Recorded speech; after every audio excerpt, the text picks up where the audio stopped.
Kochi വൈപ്പിനിൽ police ജീപ്പിന്റെ tyre പൊട്ടിയ അപകടം. നിയന്ത്രണം വിട്ട ജീപ്പ് വാഹനങ്ങളിൽ ഇടിച്ചു കയറി. സമീപത്തെ ബസ് സ്റ്റോപ്പിൽ നിന്നിരുന്ന 3 സ്ത്രീകളെയും ജീപ്പ് ഇടിച്ചു.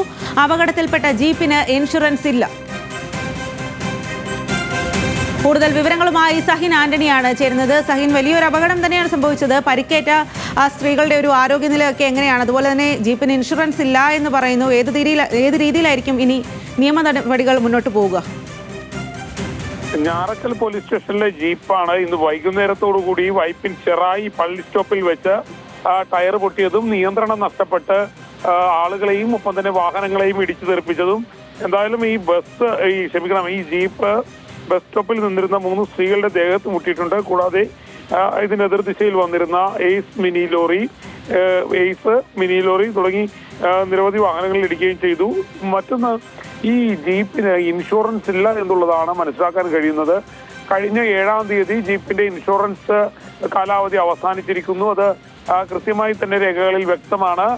എന്തായാലും പോലീസ് ജീപ്പ് ആയതുകൊണ്ട് തന്നെ നാട്ടുകാർ വലിയ പ്രതിഷേധമൊന്നും എടുത്തില്ല. പക്ഷേ ഈ ജീപ്പ് അതിന്റെ ടയർ പൊട്ടുകയും അവിടെ ബസ് സ്റ്റോപ്പിൽ നിന്നിരുന്ന ആളുകളിലടക്കം ദേഹത്ത് തട്ടുകയുമാണ് ഉണ്ടായത്.